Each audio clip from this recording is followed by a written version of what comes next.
Bonjour tout le monde, je suis très contente de vous retrouver pour cette nouvelle vidéo. Donc voilà, comme promis, la deuxième partie du tuto pour apprendre à utiliser le couteau. La semaine dernière, je vous ai vraiment montré les bases, comment tenir le couteau, étaler la peinture, l'angle à utiliser, etc. Donc si vraiment vous débutez au couteau, je vous invite à aller voir cette vidéo en premier. Je vous mets le lien dans le petit i juste là. Donc aujourd'hui, je vais vous montrer quelques techniques, toujours pour débuter au couteau, mais un peu plus spécifiques, disons, et qui pourront vraiment vous servir à créer un tableau. D'ailleurs, en parlant de créer un tableau, la semaine prochaine, je vous ferai une vidéo où j'utilise un maximum de techniques, alors peut-être pas toutes, mais le plus possible, pour pouvoir vraiment faire un tableau à partir de ces différentes techniques et vraiment créer quelque chose de concret. Avant de commencer, je vous rappelle que vous pouvez maintenant me suivre sur Instagram. C'est un contenu différent de ce que je fais sur YouTube, des peintures différentes que je ne vous montre pas sur YouTube. Donc je vous invite vraiment à aller me suivre et aussi à vous abonner sur YouTube si c'est pas déjà le cas. C'est gratuit et ça vous permet de recevoir les notifications pour ne louper aucune de mes vidéos. Comme d'habitude, je vous mets la liste du matériel dans la description, ainsi que le lien vers mon Instagram. Et puis j'espère que cette vidéo vous sera utile. Si vous vouliez faire des choses droites, par exemple, si vous voulez faire une skyline, vous pourriez vouloir travailler au couteau avec quelque chose, donc des lignes assez droites. Pour faire ça, vous n'allez pas vouloir mettre trop de peinture sur votre couteau. Donc vous voyez, une quantité assez... Il n'y en a pas trop, parce que je vais vous montrer après ce qui se passe si vous en mettez trop. Donc là, vous allez poser votre couteau bien droit. Étirez votre peinture. En prendre de l'autre côté, pareil, encore une fois, pas trop. Et étirez votre peinture à nouveau.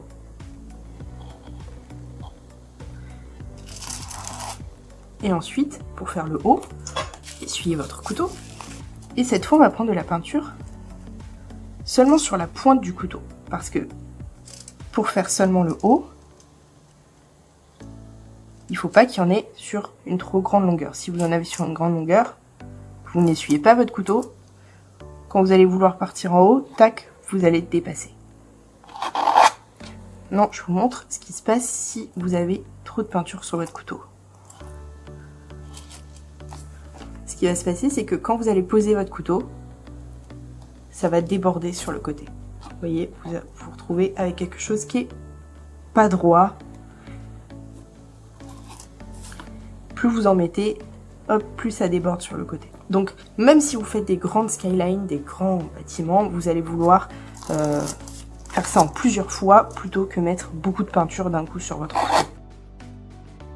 Alors, si vous vouliez travailler en relief ensuite, alors il existe des produits qui épaississent votre peinture, qui vous permettent d'avoir vraiment des couches de peinture assez épaisses, qui font des gros reliefs. Alors attention avec ça quand même, hein, parce que vous risquez de faire craquer votre peinture. Ou alors vous avez ce genre de peinture, on appelle ça de la peinture heavy body, c'est de la peinture qui est déjà très épaisse et qui va rester vraiment bien en relief naturellement. Contrairement à de la peinture très basique comme ça qui va avoir tendance à s'affaisser plus. Bon, pour l'exemple, je vais utiliser ma peinture basique parce que j'ai pas besoin d'avoir des trucs hyper hauts. Donc si on voulait travailler en relief, on va mettre beaucoup de peinture sur le couteau. Et on va effleurer la toile vraiment. Donc là, j'ai quand même une bonne épaisseur. Ensuite, j'essuie mon couteau avant de passer à la couleur suivante. Pareil, encore une fois, je vais prendre une bonne épaisseur de peinture. Et là, je vais vraiment effleurer ma toile pour déposer ma nouvelle peinture par-dessus. Ah, vous voyez, là, j'ai du rouge qui s'est mis tout de suite. J'aurais dû essuyer mon couteau encore une fois. Parce que tout de suite, ça se mélange du coup. Et dès que vous avez les couleurs qui se mélangent, voilà, tout de suite, on obtient quelque chose de beaucoup moins propre que sur ma première partie là. On peut rajouter une troisième couleur. Et encore une fois, j'effleure à peine. Si j'appuie, là je vais appuyer plus fort sur mon couteau. Ça se mélange. Alors ça peut être l'effet que vous recherchez. Il faut juste savoir ce que vous voulez faire et adapter la pression que vous mettez sur votre couteau. Alors vous pourriez aussi vouloir faire des choses avec plusieurs nuances dans votre coup de couteau. Alors pour ça, moi ce que j'aime bien faire, c'est prendre ma peinture. Ensuite, juste tremper dans la deuxième couleur, comme ça. Donc vous en prenez plus ou moins en fonction de combien de la couleur que vous voulez qu'il soit dominante sur votre trace. Mais là, vous voyez, c'est pas mélangé sur mon couteau. Et ensuite, quand vous allez donner votre coup de couteau, les couleurs vont se mélanger joliment sur la toile. Si je veux rajouter du blanc un peu, je vais donner un deuxième coup de couteau. Mais c'est dur des fois. Mais évitez vraiment d'en donner plus de deux. Si je continue, ça va juste se mélanger et devenir rose. Plus je donne de coups de couteau, plus juste ça se mélange et ça devient rose. Ce que vous pouvez faire aussi, c'est mélanger juste légèrement les couleurs sur votre toile directement. Je vais prendre du blanc. Je vais prendre mon rouge. Je les mélange pas trop. Surtout pas trop, hein, vraiment juste tac tac, un ou deux coups de couteau, terminé. Ensuite, j'enlève ce qu'il y a de trop sur mon couteau. Je récupère ma pâte.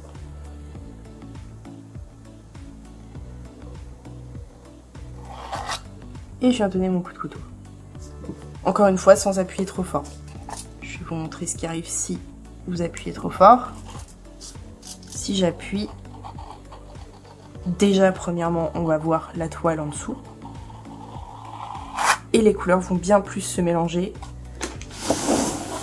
que sur mon premier exemple ici. Hop, j'essaye de vous montrer les deux à la fois. Voilà, donc on voit bien la différence. Il y en a un qui est juste tout rose et l'autre qui a les nuances. Vous pouvez très bien faire ça avec plusieurs couleurs. Hein. Là, il y a un petit peu de jaune avec. Ça, c'est ce que j'ai gratté de ma toile tout à l'heure. Et avoir plusieurs nuances avec plusieurs couleurs. Et ça, vraiment, c'est des choses qui se font en donnant 1-2 maximum coups de couteau. Sinon, vous mélangerez tout. Ce sera forcément moins bien. Ce sera toujours moins bien. Ça donne l'impression comme ça qu'on pourrait arranger, faire mieux, machin. Non, non, non. Ça se mélange très très vite. Surtout avec l'acrylique. Avec l'huile un peu moins.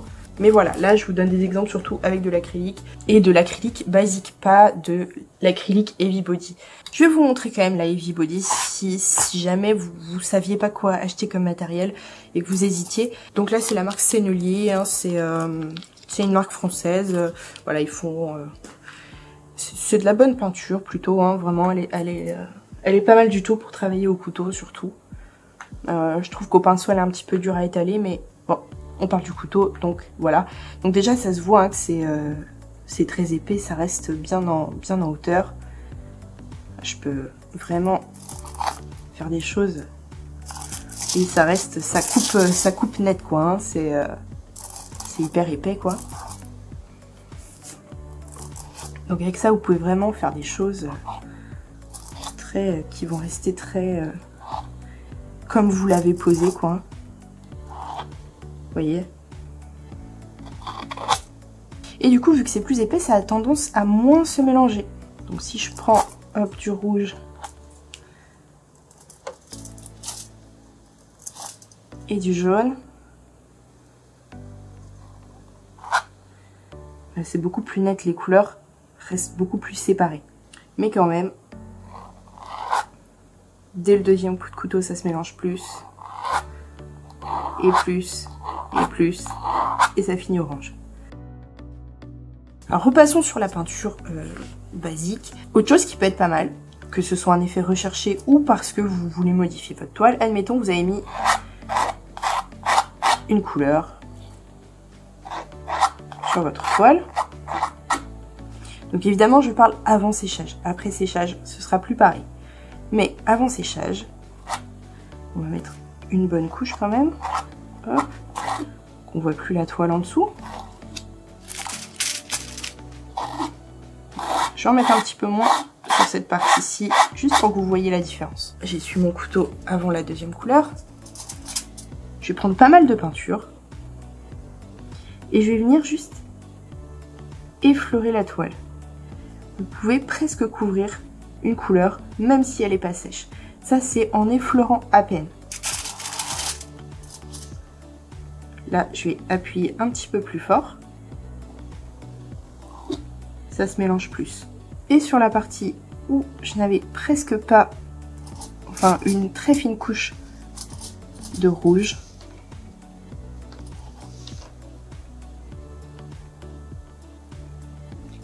là, ça va vraiment presque pas se mélanger parce que il n'y aura pas l'épaisseur de rouge qui va se mélanger tout de suite avec le blanc. Donc ce sera plus facile à couvrir. Mais encore une fois, voilà, si vous appuyez, vous allez juste faire du rose ou voir carrément juste laisser apparaître la toile en dessous. Ça, c'est autre chose que vous pouvez faire avec votre couteau. C'est, hop, admettons, je remets du blanc. Vous allez pouvoir faire des effets en appuyant bien fort sur votre toile et faire apparaître la couleur en dessous. Ça peut être sympa, ça fait des effets plutôt cool comme ça. Alors pour ça, il faut que vous ayez une couleur en dessous, hein. Sinon, si vous faites dès la première, vous allez juste faire apparaître la... Hop, juste faire apparaître la toile en dessous. Donc voilà.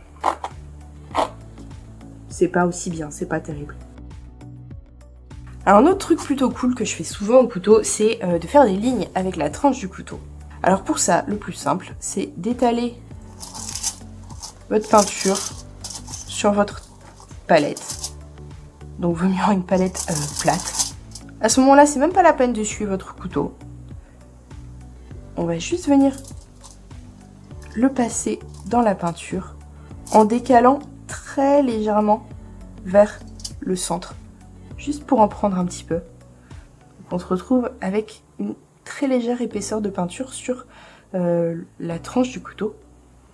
J'ai pris un couteau plus grand là pour pouvoir vous montrer parce que c'est plus facile avec une plus grande surface. Là, je mets mon couteau à... Allez, peut-être, je sais pas, j'ai pas de rapporteur sous la main, hein, peut-être 70 degrés, un truc comme ça, bon. Et là, vous pouvez faire des lignes sur votre toile. Alors, vu que les couteaux sont flexibles, vous pouvez aussi tordre votre couteau. Hop. Et faire des courbes. C'est pas évident de faire ça. Et je le fais rarement d'ailleurs. Pour faire des courbes, en général, je préfère prendre un plus petit couteau. Et puis... pencher mon couteau, c'est moins net, hein, mais ça fait moins mal aux doigts. Et je sais pas, c'est... disons que... en penchant le couteau comme ça, il faut pas le lâcher au milieu du trait, quoi. Sinon, c'est foutu, hein. Alors si vous faites votre trait sur une autre couleur, admettons, je vais prendre, hop, du blanc.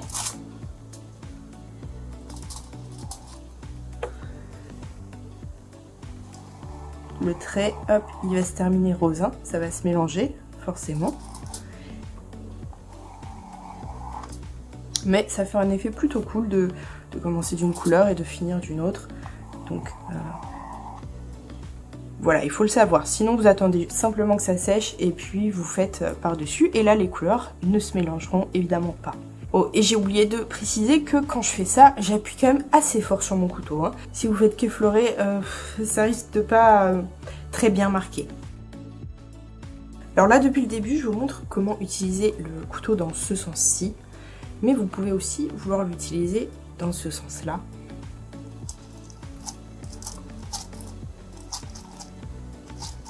Pour avoir des choses plus fines, plus pointues.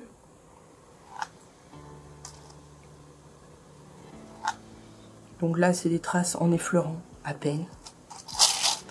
Si je mets moins de peinture sur mon couteau, j'en ai presque pas là d'ailleurs, je vais tout de suite forcément appuyer plus fort, hein, parce que si j'effleure, bah ça laisse presque rien. Donc il va falloir appuyer plus fort sur votre couteau. Et ça laissera des traces comme ça, très légères, qui marquent bien la trame de la toile. Mais voilà, en utilisant votre couteau comme ça, vous pouvez faire des trucs pointus, des courbes, des trucs assez sympas. Voilà, ce sera pas le même, tout simplement pas le même rendu que si vous l'utilisez comme ça, ou ce sera tout de suite des plus grandes surfaces. Même si, encore une fois, ça reste une option de mettre de la peinture seulement sur la pointe de votre couteau comme ça, et de travailler comme ça. Mais de toute façon, ce sera forcément moins pointu, moins fin qu'en prenant le bout comme ça. Je vais essayer d'en mettre vraiment peu, seulement sur la pointe. Et en mettant mon couteau presque, en utilisant même comme ça que la pointe. Non, j'arrive pas à avoir un truc pointu comme ça. Donc voilà. C'est une option que je voulais vous montrer. En fonction de ce que vous voulez faire, ça peut servir. Encore une chose que vous pouvez faire avec le couteau, c'est un dégradé. Donc le plus simple, c'est de le faire directement sur la palette. Donc, je vais prendre une couleur. J'ai choisi du bleu parce que ça se verra bien. Ensuite, j'essuie mon couteau. Je mets ma deuxième couleur à côté. J'essuie encore mon couteau. Ensuite, je viens récupérer ma peinture.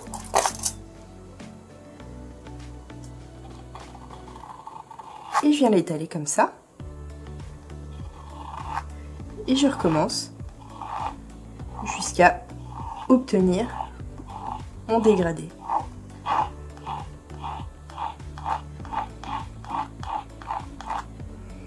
Et plus vous passez votre couteau dessus, plus les couleurs se mélangent. Par exemple, si vous voulez faire un ciel, c'est plutôt chouette ça. Je prends du bleu et du blanc. Hop, je récupère ma peinture.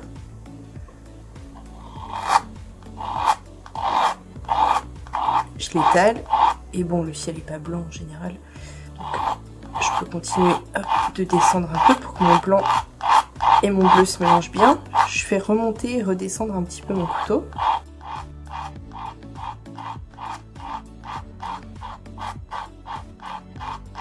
De cette façon, je déplace un peu le blanc vers le bleu et le bleu vers le blanc.